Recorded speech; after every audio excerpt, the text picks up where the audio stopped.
সত্য প্রকাশের মাধ্যম ও সাহিত্য। সত্য কি? অর্থাৎ বস্তুগত সত্য হতে পারে, তথ্যগত সত্য হতে পারে, মনস্তাত্ত্বিক সত্য হতে পারে, হাজারো ভ্যারাইটি সত্য হতে পারে এবং সত্যের স্তর অগণিত। অর্থাৎ বাইরে থেকে এক ধরনের সত্য, তারপরে নেক্সট স্টেজে যাওয়ার পর আরেকটি সত্য, এইভাবে অগণিত স্তর কিন্তু ছেয়ে থাকে সত্যকে কেন্দ্র করে।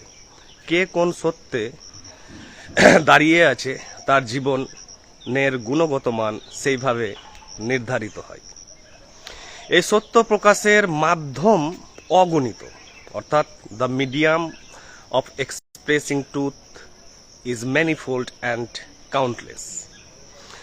দার্শনিকরা সত্য কিন্তু সরাসরি বলেন, অর্থাৎ আমাদের যে প্রথাগত ট্র্যাডিশনাল ফিলোজফার্সরা আছেন, যেমন ওয়েস্টার্ন ফিলোজফার্স এবং ইস্টার্ন ফিলোজফার্সরা, তারা সত্য সরাসরি বলেন, অর্থাৎ তারা কোনো কাব্যিক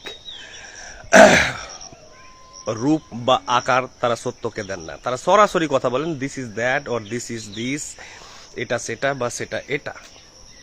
কিন্তু সাহিত্যিকরা সত্য, যারা বড় মাপের সাহিত্যিক, তারা কিন্তু সেই একই সত্য তারা বিভিন্ন শৈল্পিক এবং নান্দনিক আকারে বা মাধ্যমে তারা কিন্তু প্রকাশ করার চেষ্টা করেন। তাই তারা কেউ কেউ কবিতা লিখেন, কবিতার মাধ্যমে সেই ফিলোজফিক্যাল ট্রুথ, সেই সাইকোলজিক্যাল ট্রুথ, সেই স্পিরিচুয়াল ট্রুথ, মিস্টিক্যাল ট্রুথ তারা প্রকাশ করেন। তাই বড় বড় কবি আছেন। আবার কেউ সত্য, সেই একই সত্য, কবিতারই সত্য, সেই দর্শনেরই সত্য আবার প্রকাশ করেন প্রবন্ধের মাধ্যমে, অর্থাৎ এসেজ। যেমন ফ্রান্সিস বেকন, হাজারো আছে, চার্লস ল্যাম্ব, হ্যাজলিট, অনেকে আছেন এসেইস্ট। আবার কেউ সত্য স্টোরির মাধ্যমে, শর্ট স্টোরির মাধ্যমে ব্যক্ত করতে চান, প্রকাশ করতে চান। অনেক শর্ট স্টোরি রাইটার আছেন বিখ্যাত, যেমন ফ্রাঞ্জ কাফকা, ম্যাক্সিম গোর্কি, মোপাসা। আমাদের দেশীয় আছে মুল্ক রাজ আনন্দ, আর.কে. নারায়ণ, রাস্কিন বন্ড, হাজারো। আবার কেউ কেউ সত্য সেই একই সত্য নাটকের মাধ্যমে বলতে চান। অ্যান্টন চেকোভেরও নাটক আছে। আবার রবীন্দ্রনাথ ঠাকুর আছেন আমাদের দেশীয়। তো এরকম অসবর্ন আছেন, হাজারো আছেন। আবার কেউ সত্য নভেলের মাধ্যমে বলতে চান, কেউ সত্য আবার নভেলের মাধ্যমে বলতে চান, উপন্যাসের মাধ্যমে তিনি সেই সত্যকে তুলে ধরেন। সামাজিক সত্য, রাজনৈতিক, সাংস্কৃতিক, ধর্মীয়, অর্থনৈতিক, বস্তুগত, প্রাকৃতিক, আধ্যাত্মিক, নানান প্রকারের সত্য তিনি নানান মাধ্যমে প্রকাশ করেন। কিন্তু এই সমস্ত মাধ্যমগুলির মধ্যে সবচেয়ে জনপ্রিয় মাধ্যম কোনটি? কবিতা, গল্প, উপন্যাস, নাটক, ফিকশন, নন ফিকশন। এর মধ্যে সবচেয়ে জনপ্রিয় হচ্ছে সরাসরি সত্য বলা।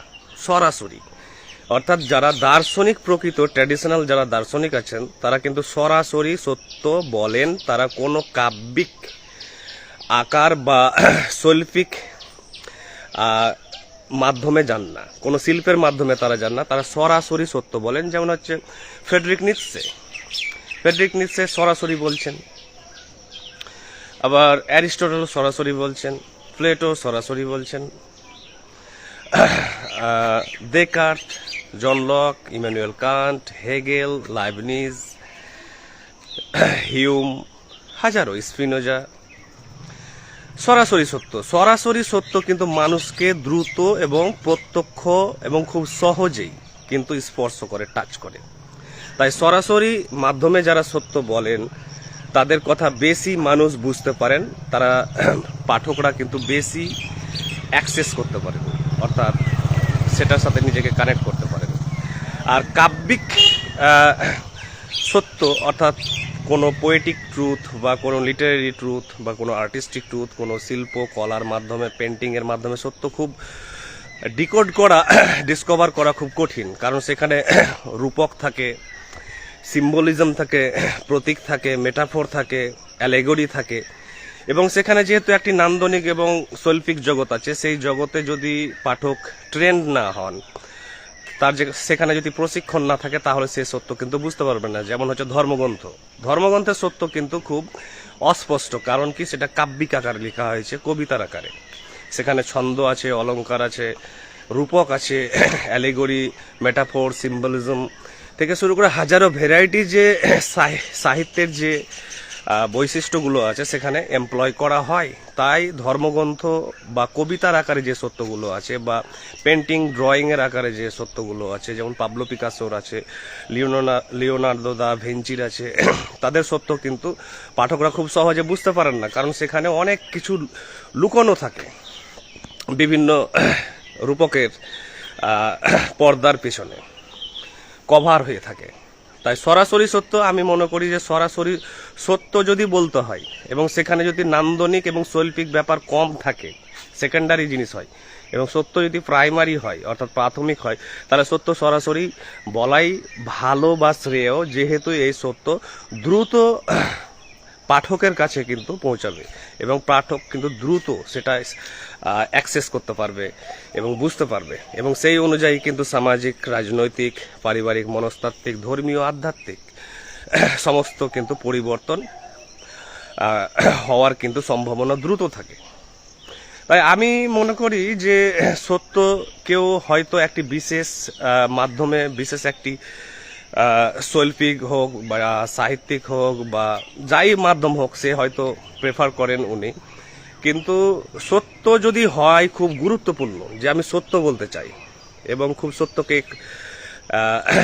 আপহোল্ড করতে চাই, তাহলে সত্য কিন্তু নন ফিকশনের মাধ্যমে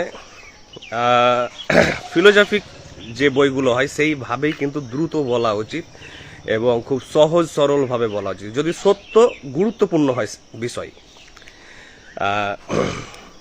শিল্পীর কাছে বা লেখকের কাছে।